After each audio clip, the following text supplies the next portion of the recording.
আবারও নেইমারকে ছাড়া ব্রাজিলের দল ঘোষণা। দর্শক, চলতি মাসে দুটি প্রীতি ম্যাচ খেলবে ব্রাজিল। তার জন্য সোমবার ৩ নভেম্বর ২৬ সদস্যের দল ঘোষণা করেছে কার্লো আনচেলত্তি। ৩ বছর পর ব্রাজিল দলে ডাক পেয়েছে মিডফিল্ডার ফ্যাবিনো। এদিকে প্রথমবারের মতো ব্রাজিল দলে ডাক পেয়েছে ডিফেন্ডার লুসিয়ানো জোবা। ইনজুরি থেকে ফিরলেও ব্রাজিল দলে জায়গা পাননি ব্রাজিলিয়ান তারকা ফুটবলার নেইমার। আগামী ১৫ নভেম্বর সেনেগালের বিপক্ষে এবং ১৯ নভেম্বর তিউনিসিয়ার বিপক্ষে প্রীতি ম্যাচ খেলবে ব্রাজিল। নিয়মিত ফুটবলারদের মধ্যে ডাক পেয়েছে সকলেই। ৩ বছর পর ব্রাজিল দলে ডাক পাওয়া ফ্যাবিনোর দিকে নজর থাকবে সকলের।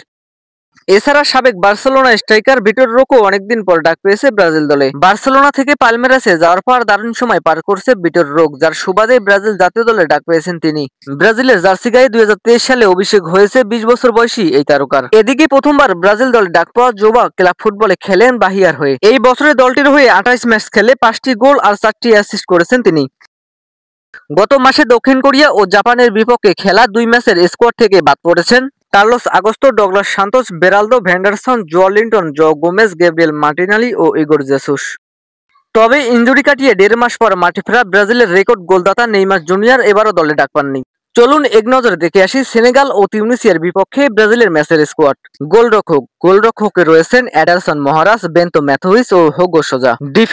ডিফেন্ডারে রয়েছে Alexsandro Caio Henrique, Danilo, Eder Militao, Fabricio Bruno, Gabriel Magalhaes, Luciano Juba, Paulo Henrique, Marquinhos ও ওয়েসলি। মিডফিল্ডারে রয়েছেন Andrey, Bruno Guimaraes, Casemiro, Fabinho ও লুকাস পাকুয়েতা।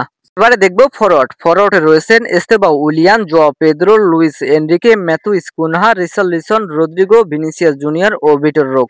এই হলো সেনেগাল ও তিউনিসিয়ার বিপক্ষে ব্রাজিলের শক্তিশালী স্কোয়াড। কার্লো আনচেলত্তির স্কোয়াডটি কেমন হলো তা আপনারা কমেন্টে জানিয়ে দিন। আরো নতুন নতুন ফুটবল ক্রিকেট আপডেট পেতে আমাদের চ্যানেলটি সাবস্ক্রাইব করুন।